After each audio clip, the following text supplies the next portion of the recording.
Hello everybody, my name is, you already know it, Bingus! And today, I'm reviewing the T95 Tier 9 Tank Destroyer. It's another slow, large Tier 9 Tank Destroyer with a good gun. Because I haven't done that already, haven't done that last episode. Didn't already do that, huh? Didn't already do that. Alas, we play with the cards we get. At least the T95 does have some pros. As you can see, that front, woo, 305. It's pretty good. You'll get a decent amount of bounces, or none at all, because there's actually a gargantuan side here that is completely penetrable by anything, and a complete badonka-donk here, rocking 51 millimeters of armor. You'll eat HE shells for breakfast, and then promptly die 2 seconds afterwards. The only upside is that the front is actually very good. This is further enhanced by the vehicle having a very solid concealment status, 77% while stationary, and very good DPM, 2,700, not bad. Especially when looking at that penetration, woo, 298 standard, you'll cut through anything. 640 damage, I mean, the gun works. It's a very solid gun. The other guns I wouldn't use. You do get 300 extra DPM, but in exchange for losing 30 base pen and 240 alpha damage, yeah, not a chance. Especially with how slow this vehicle is and how you really don't want to stand in front of the enemy, which is counterintuitive for the tank's playstyle, which is why it blows so much ass. But we'll get into that later. The Tier 8 gun it's stock. God, just do not use stock. Oh my god. 84 less millimeters of penetration on standard. I mean, I feel like it should be common sense not to use it. Stay with the top gun. It's got more alpha. It's more fun. The engine. Do I have any words? Average speed, 9 miles per hour. 9 kilometers per hour, actually. On the base engine, 9. You couldn't find a worse engine if you tried. But oh, lucky me, the top engine's got, oh, what's that? 20 kilometers an hour. Hey, y'all, come look at this.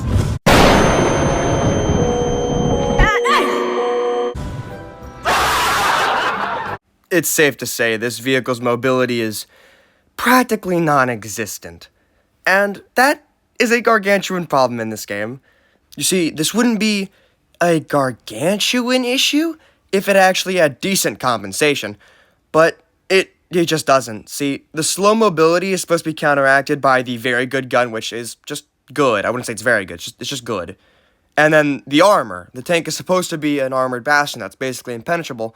Yeah, that's a complete joke. That's the biggest joke Wargaming's ever told besides Tier 8 premiums. This armor is just, it's alright. That 305 is a very menacing number, but boom, up there, see that turret roof?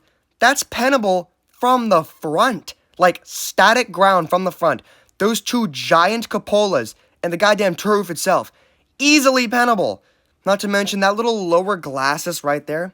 It's kind of hard to see it under the fucking tumorous gun mantlet, but that lower plate, yeah, you'll butter right through that. Well, at least with larger penetration, but you'll still go right through it. It's not worth how slow you go when you can't actually stand in front of the enemy and be a supposed armored bastion, especially when you only have 5 degrees of gun depression. Those giant cupolas on top wouldn't be a huge issue. If you could hide them with gun depression, that would make it so you had to use your gun in order to make yourself strong in an actual armored bastion. But you can't, because you have 5 degrees of gun depression. Oh my god, it's just not a good whirlwind of traits to have. Unlike its British brother, the Tortoise, the T95 actually does get improved engine power boost, which is an extremely vital consumable. You should run this. You need to run this. If you're not running it, I'm going to make fun of you, slap you on the balls, and call you silly. Getting into our first match now. We are actually top tier. That's very nice. Rare surprise for a Tier 9 tank. And we're gonna see where our team's... Okay, they're going left. Going right's not really good for me either, so that's kind of convenient. But as you can see, our heavies, our TDs are all getting into position. We are chugging along. 20 kilometers an hour, baby. That's it. That's our top speed. Normally, that's just a mild annoyance, but in this case, it's actually detrimental. There's a little crossing area right there, that little cavernous valley. You get shot there. If you linger too long, the enemy will get into position. They will rip you apart. You can't linger here. And that's exactly what we're doing. Going slow as hell. I mean, it's ridiculous. This engine power does come at a pretty big cost, and that's throwing the game half the time. World of Tanks Blitz, in the name, is a game of speed. You need speed in order to be able to reposition, react to enemy movements, weigh your options. I mean, if I was in a fast tank right now, I could see that all of our heavies are this way. The entire team seems to be this way. I could reposition to the side and get good crossfire. But nope, I can't. I have to go head on because I'm armored. I might as well use it somewhat. And I have no speed.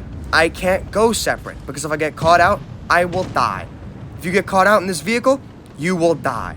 The only reason you would escape doing something stupid like that is if the enemy team is even more moronic than you were for doing it.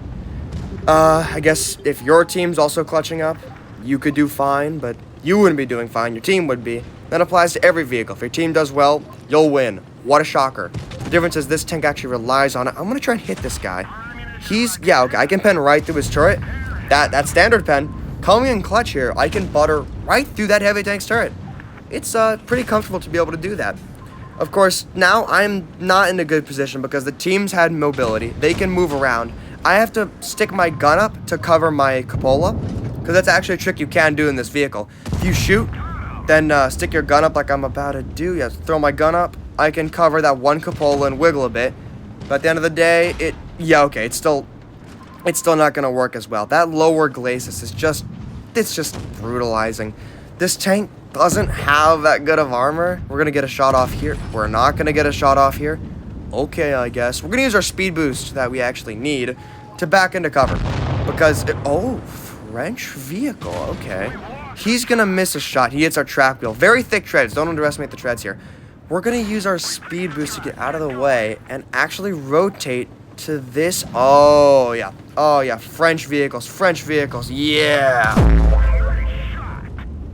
Yeah, baby. That right there is an upside to the T95. We just hit a 900 some damage HE shell into the back of that vehicle. T95 reported. Oh my god. I have to mill myself.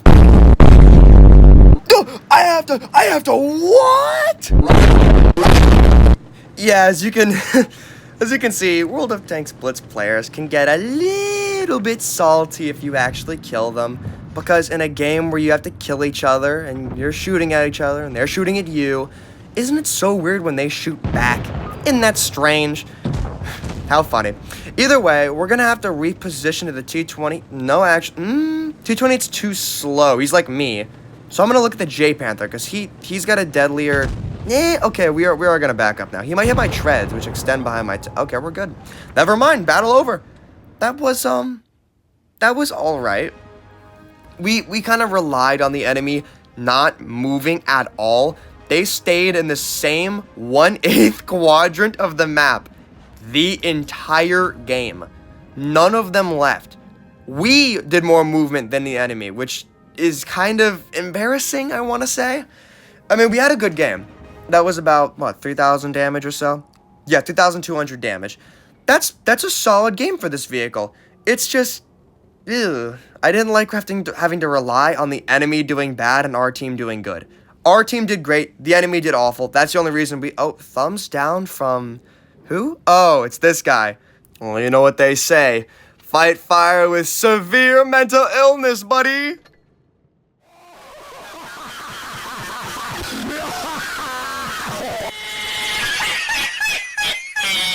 That was one of the interactions in World of Tanks Blitz right there, ladies and gentlemen. That was one of the... Getting into our final battle here. We're looking at another top-tier match. Very solid. In a largish map that's very flanking heavy. Yeah, we're not gonna do good here. I'm already throwing that out. Guessing how everyone's already moving into position. God, look how I'm getting lapped, dude. Look at this. They're like eons ahead of me. I am chugging along. Is that water? Oh man. Okay, yeah, no, we're not gonna be him this game. Or any game really. This vehicle kind of prevents you from being him. We're going to try, though. We're not going to use our speed boost, though. As you can see, I'm not saving it for locomotion. I'm using it to escape. Because this vehicle's already going to go slow as hell. Going 25 versus 20 is not really going to make that big of a difference. However, going 10 miles an hour backwards versus 18, that will make a difference in getting out of the way. So we're going to save our speed boost instead of using it right now to get up to position. Which is still taking a while. See, I'd work that hill right there and shoot those heavies. I don't have gun depression, so I'm just going to leave him to it. Oh, right here. He can't pen me, right? That's a Centurion medium. No, he's got the... If he's got the Hesh gun with 240, he can't pen me. No, he can't do that, I think, right? Oh, okay. I stand corrected. We're gonna back up a little bit and try and get, like, a bit of him. He can't pen me, like, now, right? Okay, I stand corrected again. That's a defender. We need to back up. Yeah, I'm boned. I can't move, though, because I'm slow. I'm gonna try and get an angle here. Okay, we're gonna get shot. Maybe we can poke him, though? No, but the... can we hit that? We miss. We don't hit that. He's gonna shoot me again. Maybe if I move a little... No, okay, I can't. We need to use our speed boost. We gotta get out of here. Oh, my God. We're just gonna back up. Yeah, we're just gonna back up. Oh! Hold on. Teammate's going balls deep. Okay, he's throwing himself in. He's made a distraction. We can shoot this a mill. We can shoot him. Let's land a... okay, crisp shot. We're gonna back up. I'm not messing with that defender. He hit my cupola so easily because I'm slow as hell and can't do anything if I'm close to the enemy. You know, as a breakthrough tank should. God, I hate this thing, man. Okay, one enemy left. Our team did amazing. We 7-0'd them. Okay, yeah, I'm not gonna reach him. There's no point. But my point is, our team did amazing, which is normally a good thing, but we couldn't do anything.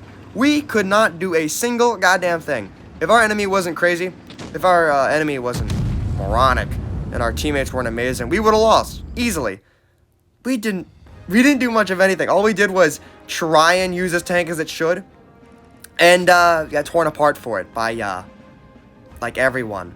As you can see, the armor on the front didn't matter when I had the ginormous turret roof and the big-ass weak lower plate that they just, boop, went right through as mediums and a tier 8 tank destroyer. I mean, that was embarrassing. We were top tier. We only did 1,200. Ugh. That was sad. This vehicle is sad. It makes me sad. I don't get it. I really don't. This tank has a specific role that the devs clearly want you to play it in, and it blows ass at it. If I had gun depression and I could use it against those heavies up on hill, I could have actually done something because they can't move out of the way that easily, and I would be able to protect my weak spots and use my gun, which is the tank's advantage, and my armor, which is the tank's advantage, to their full advantage. And that would have been great. That would have been a very solid game. I would have been able to use the vehicle properly, account for my weaknesses by playing well. But no. Giant-ass cupola, giant-ass lower glacis. If you're looking for a tank that actually fills the role of a breakthrough vehicle that the T95 should, that has a big gun, big frontal armor, and weak sides, right here, German tech tree tier 10 tank destroyer, Jagdpanzer E100. This thing's got the frontal armor. It's extremely strong. And that gun, whew, it packs a punch. Rocking the same extremely high standard pen the T95 does, in a wickedly high alpha of 800 base. This tank is what you should be going for if you're looking for the same playstyle as the T95, but it actually works. It only has one small cupola on top, so it's not viciously weak, and the lower plate is kind of weak, but you can actually angle and play the tank right to where you can minimize it. This vehicle is great. It's got the high DPM, got the pen, it sure as hell has the damage, and it's got better gun handling. The whirlwind of awful traits this tank has that directly combat its only pros make it something I would never use, and neither should you.